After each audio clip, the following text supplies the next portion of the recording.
welcome to the squad, my man. Sounds good to me. Thanks for having me, man. I'm excited to be here. It's going to be a lot of fun over the remainder of the season, I get a feeling. Shank, first things first, as we bring you into the fold here, we got to get the nickname, the name, Shank. We got to get its origins defined for the listenership out there. When did it begin? Who came up with it? Is it a favorite of Nick Saban's? Tell us about it, my man. That's been like the mystery around the name for so long. Everybody wants to know where it came from. And I had a nice little story to tell that I made up so it wouldn't sound as bad. I told people I like shanked the kid when I was in elementary school. And a lot of people believed it, but I'm sorry to say that was a lie. Shank actually came from when I played park league ball. One of my coaches, Coach Darrell, he actually gave me the nickname Shank, and it was originally Ham Shank.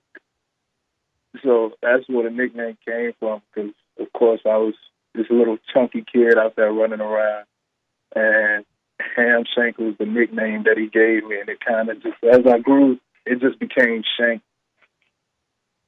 You know, I don't think I've ever heard Nick Saban refer to you as Alphonse, so it seems like it's something he picked up on and was his go-to. Was there ever any times where he called you Alphonse? And if it did happen, I'm guessing maybe it wasn't a good thing. Yeah, usually when he called me Alphonse, it was behind closed doors, and I was either fat or I was in trouble. Fat or in trouble. Yeah, I guess that could be a tough situation to find yourself in with Nick Saban. Now, look, we want to get into football stuff. We want to keep it entertaining. We're going to have a lot of fun with this segment. But kind of shifting towards some football. You know, Alabama going on the road for the first time in terms of SEC play this year, a true road game. What is this day like for the team? When you go on the road, the itinerary, you know, what is it? What's the setup? What's the sort of schedule that the players and team will go through today in making their way up to Nashville? Well, today it's going to be serious day. Everybody's going to be focused and locked in. And basically, we're going to have a walkthrough Friday. We're going to go to meetings. Since we have to travel, we're going to have early meetings. And we're going to do some final reviews, some final prep time before we get ready to travel. We're going to go out to the indoor and have a walkthrough. And we're going to clean up some stuff that was probably giving us troubles during the week that we had a hard time catching on to. And we're going to go over the game plan. And from there, we get in our suits, we board the buses, and we head to the airport and we fly to our destination. And once we get there, it's, like I said, it's still everyone's focused, everybody's locked in. You don't see too much playing going on, and even the young guys catch on to that real quick. There's not too much playing going on, and we go have dinner as a team, and depending on what time we have to get up in the morning, we might have position meetings tonight, or we'll have them in the morning, and we just go over the final game plan for each position. And that's that.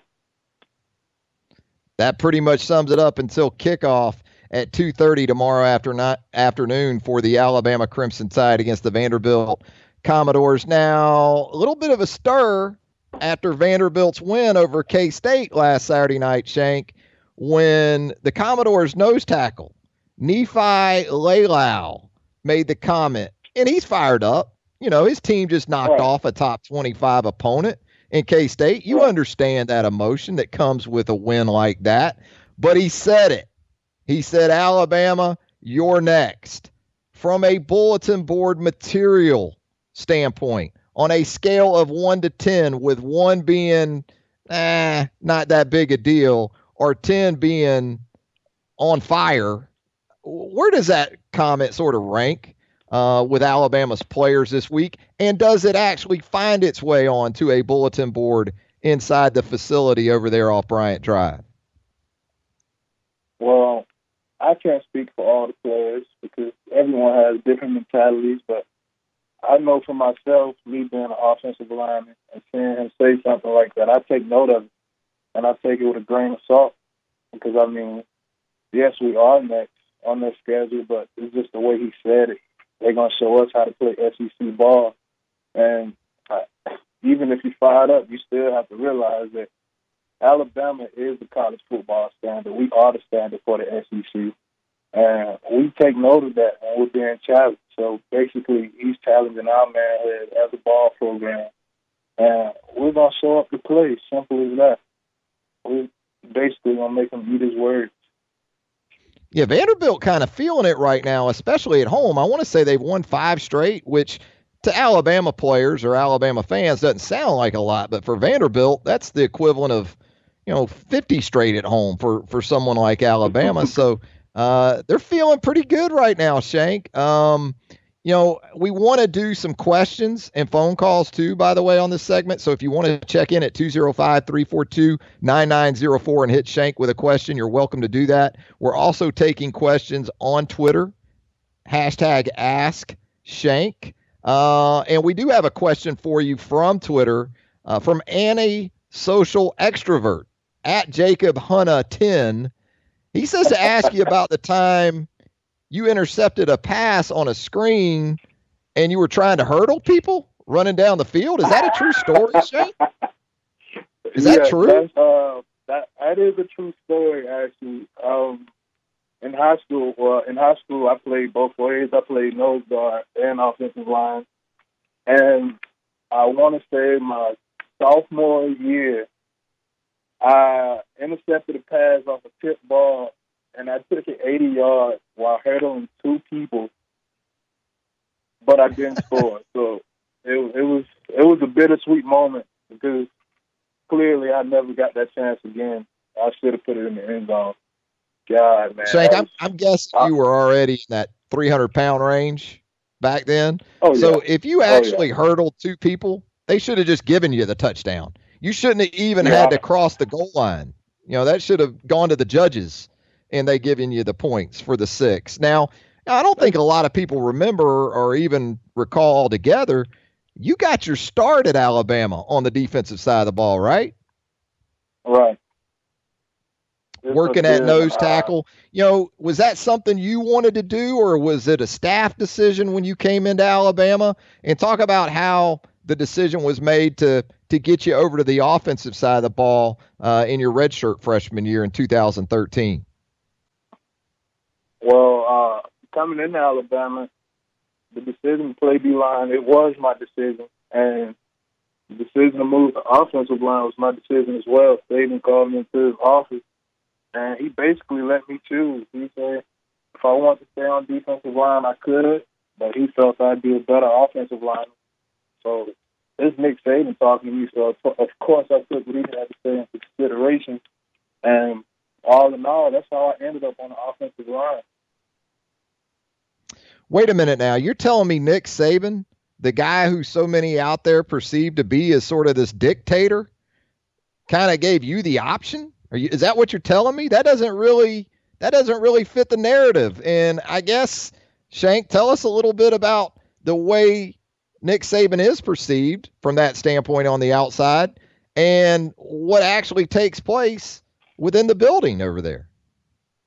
I mean, I see the narrative that people paint as me. He's a dictator that wants things done his way and wants the show ran his way. And, I mean, that's somewhat true from a standard point of view. He wants things done to a certain standard. He wants us to practice a certain way, lift a certain way, That's all true, but when it came down to it, making a decision for my future, he basically left the decision up to me. He brought me into his office and he said, we've been evaluating you on D-line, and we think you'll be a better contributor to the team as an offensive lineman. And that's all he said. And he left it up to me. And he said, I'm not forcing you to play something you don't want to play. You can pick or choose either one. So I took what he had to say into consideration, and that's how I ended up on the offensive line. And that's what people don't know, man. Saban, he's very understanding And it's some democracy going on in there to a certain point. So he's not just this dictator that runs everything. He gives you an option. Now, Shank, here in the last few days, you've been kind of warring with some of the Auburn faithful on the Twitter account at Shank50. There's 2 Ks in that, by the way. At Shank50 is where you'll find Alphonse Shank Taylor on Twitter. Man, what is up with this passionate dislike, we'll call it, that you seem to have for the Auburn Tigers? Is it something you developed at a young age? Did it just come about once you got to Alabama? Give us kind of the roots for that deal there. Man, I've never been an Auburn fan since day one. I mean, funny enough, my grandmother was an Auburn fan. She hated Alabama. All my family hated Alabama. So that, like, gave me even more reason to hate Auburn and go against what they thought. You thought it was going to be a World War III in here. If it was so bad when they found out I was flipping from Florida State and going to Alabama. Family members literally didn't talk to me for months at a time because of that. Come on now. And months? Yes, months at a time. And for that reason alone, I hated Auburn even more. And just becoming part of the culture at Alabama. You were headed to Florida State, and so the Auburn relatives you had, they would have been fine with you going to Florida State, right, so long as you didn't go to Alabama. Is that right? Exactly. And so it kind of, I guess, grew from there. And what, people don't remember now, because Alabama has since had so much success down there in the Mobile area, is probably during your formative years, right, Shank? It was LSU and Auburn and even Florida State that sort of owned South Alabama, right? Alabama was really struggling until that 2008, 2009 stretch when Julio and B.J. Scott and those guys jumped on board. That really wasn't an Alabama hotbed for recruiting, was it? No, it really wasn't. But essentially what made me flip to Alabama was some of my old teammates.